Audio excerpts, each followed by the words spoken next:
नमस्कार दोस्तों, मेरे चैनल शुभ संस्कार पर आपका एक बार फिर से हार्दिक स्वागत है। श्रीमद् भगवत गीता अध्याय 2। श्रीमद् भगवत गीता के अध्याय 2 को सांख्य योग और ज्ञान योग के नाम से जाना जाता है। यह अध्याय पूरे ग्रंथ का सार कहा जाता है, क्योंकि इसमें श्री कृष्ण ने अर्जुन को आत्मा, कर्तव्य, धर्म, मृत्यु और योग के गूढ़ रहस्यों का विस्तार से वर्णन किया है। अर्जुन युद्ध में पीछे हटना चाहता है, लेकिन श्री कृष्ण उसका स्वधर्म याद दिलाते हैं।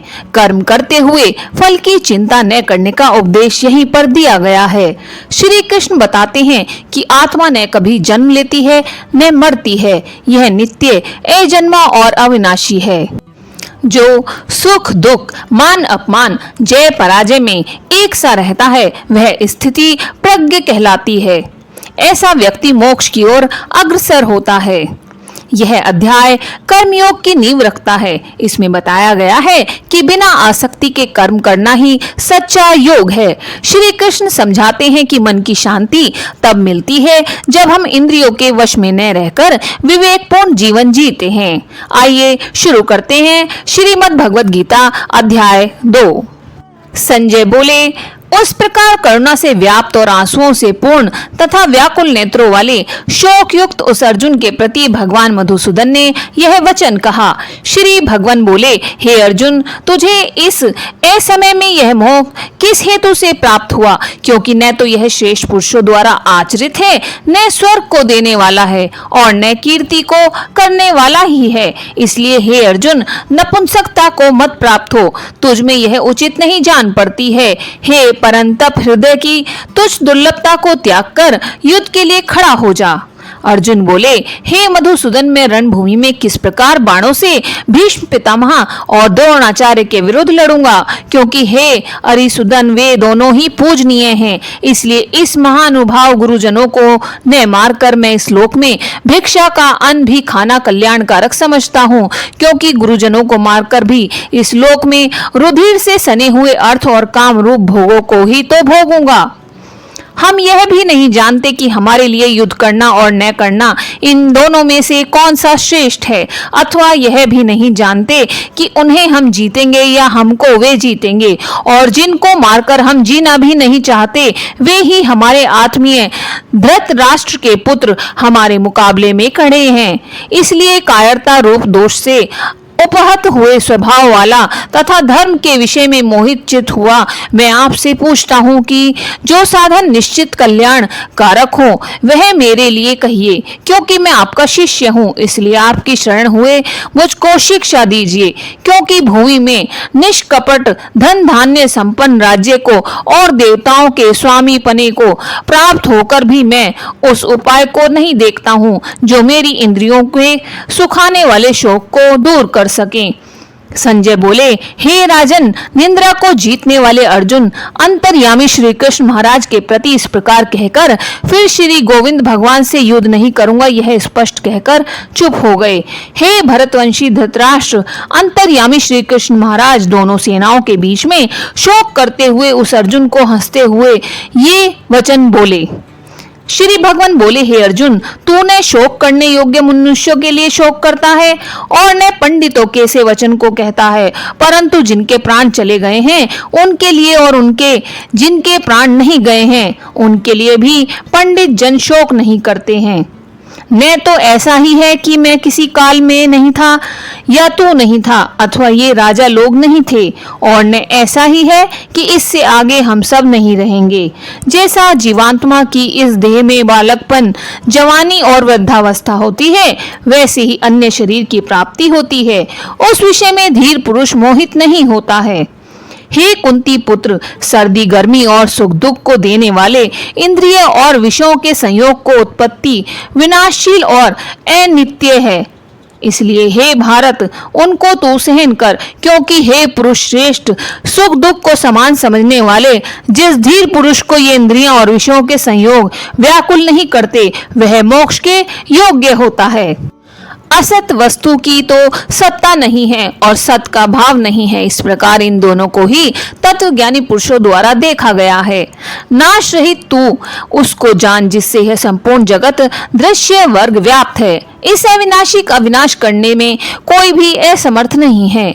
इस नाश रहित अप्रमेय नित्य स्वरूप जीवात्मा के सब शरीर नाशवान कहे गए हैं। इसलिए हे भरतवंशी अर्जुन, तू युद्ध कर। जो इस आत्मा को मारने वाला समझता है तथा जो इसको मारा मानता है, वे दोनों ही नहीं जानते, क्योंकि यह आत्मा वास्तव में न तो किसी को मारता है और न किसी के द्वारा मारा जाता है।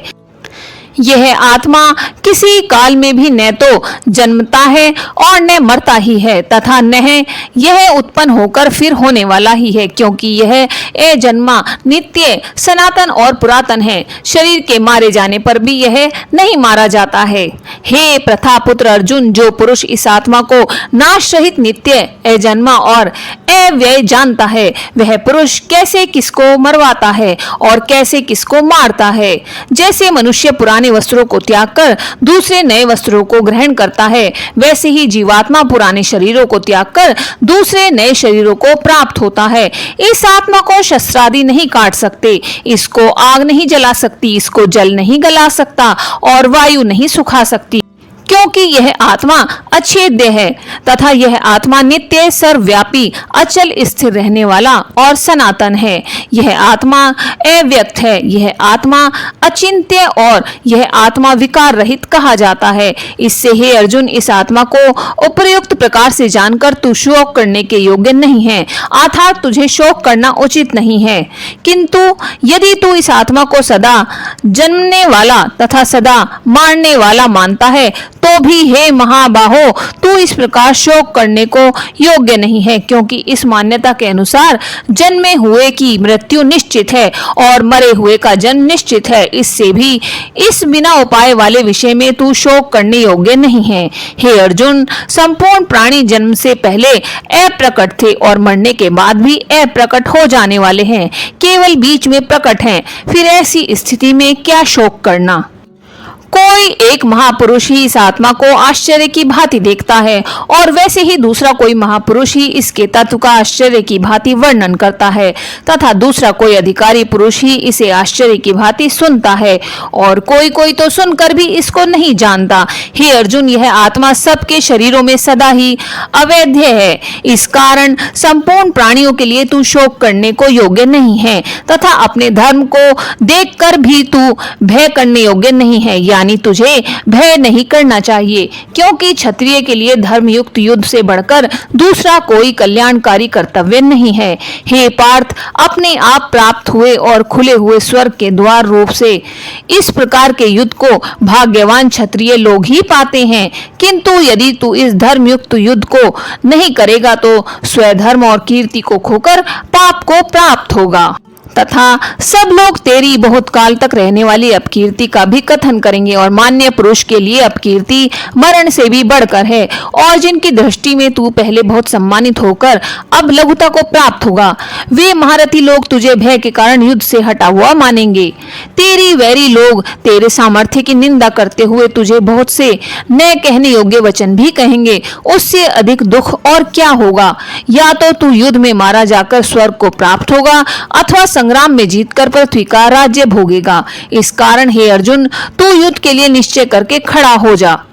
जय पराजय, लाभ हानि और सुख दुख को समान समझकर उसके बाद युद्ध के लिए तैयार हो जा। इस प्रकार युद्ध करने से तू पाप को नहीं प्राप्त होगा। हे पार्थ, यह बुद्धि तेरे लिए ज्ञान योग के विषय में कही गई है और अब तू इसको कर्म योग के विषय में सुन कि जिस बुद्धि से युक्त हुआ तू कर्मों के बंधन को भली भांति त्याग देगा, यानी सर्वथा नष्ट कर डालेगा।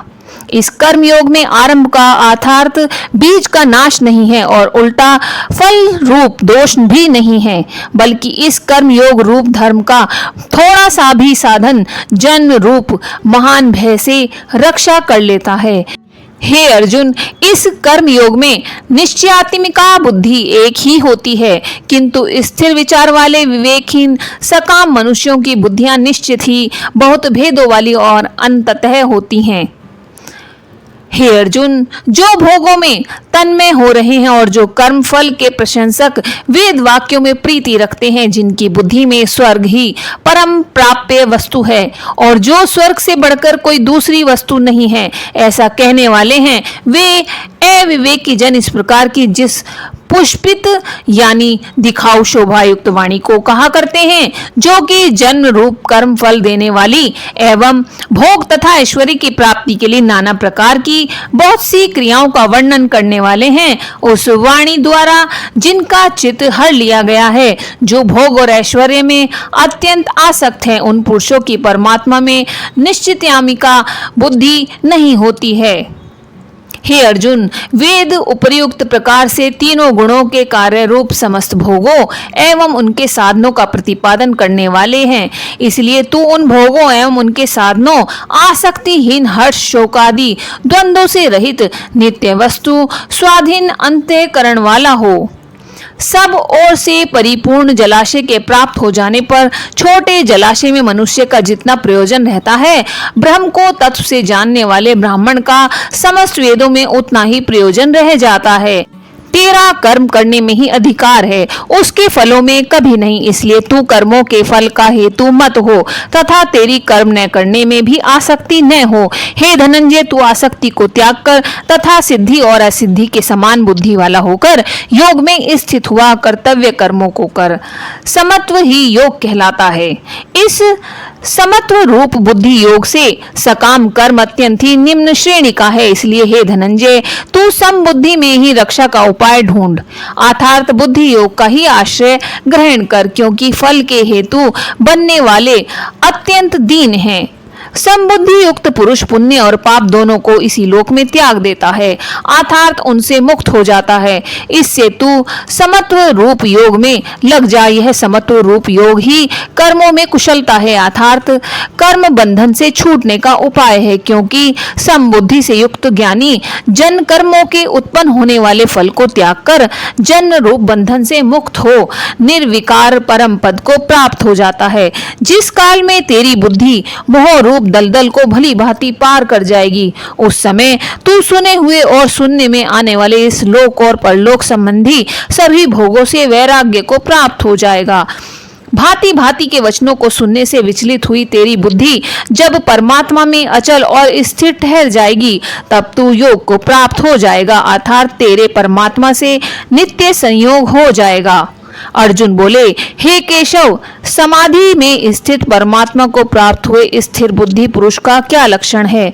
वह स्थिर बुद्धि पुरुष कैसे बोलता है, कैसे बैठता है और कैसे चलता है?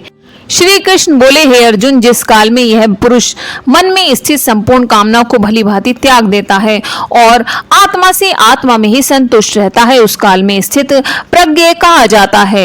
दुखों की प्राप्ति होने पर जिसके मन में उद्वेग नहीं होता, सुखों की प्राप्ति में जो सर्वथा निसप्र है तथा जिसके राग भय और क्रोध नष्ट हो गए हैं, ऐसा मुनि स्थिर बुद्धि कहा जाता है।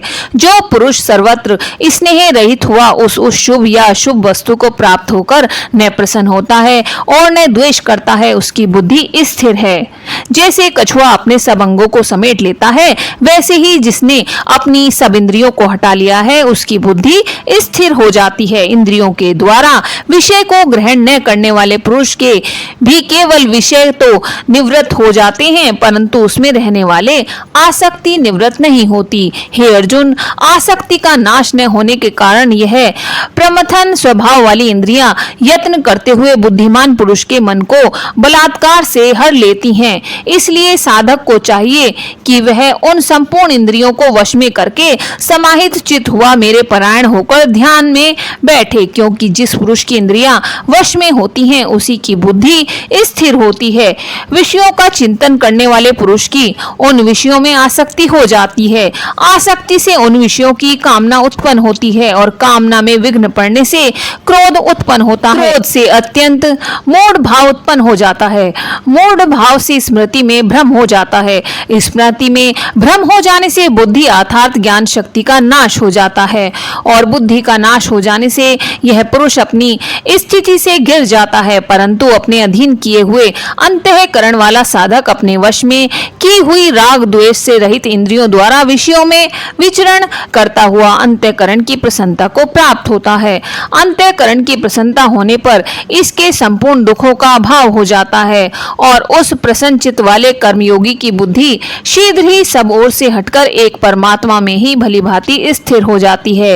न जीते हुए मन और इंद्रियों वाले पुरुष में निश्चित आत्मिका बुद्धि नहीं होती और उस अयुक्त पुरुष में अंतःकरण में भावना भी नहीं होती तथा भावनाहीन मनुष्य को शांति नहीं मिलती। और शांति रहित मनुष्य को सुख कैसे मिल सकता है, क्योंकि जैसे जल में चलने वाली नाव को वायु हर लेती है, वैसे ही विषयों में विचरती हुई इंद्रियों में से मन जिस इंद्रिय के साथ रहता है वह एक ही इंद्रिय इस अयुक्त पुरुष की बुद्धि को हर लेती है। इसलिए हे महाबाहो, जिस पुरुष की इंद्रियों के विषय में सब प्रकार निग्रह की हुई है, उसी की बुद्धि स्थिर है। संपूर्ण प्राणियों के लिए जो रात्रि के समान है, उस नित्य ज्ञान स्वरूप परमानंद की प्राप्ति में स्थित प्रज्ञ योगी जागता है। और जिस नाशवान सांसारिक सुख की प्राप्ति में सब प्राणी जागते हैं, परमात्मा के तत्व को जानने वाले मुनि के लिए वह रात्रि के समान है। जैसे नाना नदियों में जल सब ओर से परिपूर्ण अचल प्रतिष्ठा वाले समुद्र में उसको विचलित न करते हुए ही समा जाते हैं, वैसे ही सब भोग जिस स्थित प्रद पुरुष में किसी प्रकार का विकार उत्पन्न किए बिना ही समा जाते हैं, वही पुरुष शांति को प्राप्त होता है, भोगों को चाहने वाला नहीं। जो पुरुष संपूर्ण कामनाओं को त्याग कर ममता रहित, अहंकार रहित और स्पृहा रहित हुआ विचरता है, वही शांति को प्राप्त होता है, अर्थात वह शांति को प्राप्त है। हे अर्जुन, यह ब्रह्म को प्राप्त पुरुष की स्थिति है। इसको प्राप्त होकर योगी कभी मोहित नहीं होता और न अंतःकरण में ही इस ब्राह्मी स्थिति में स्थित होकर ब्रह्मानंद को प्राप्त हो जाता है। इस प्रकार श्रीमद् भगवत गीता का अध्याय 2 संपूर्ण हुआ। धन्यवाद।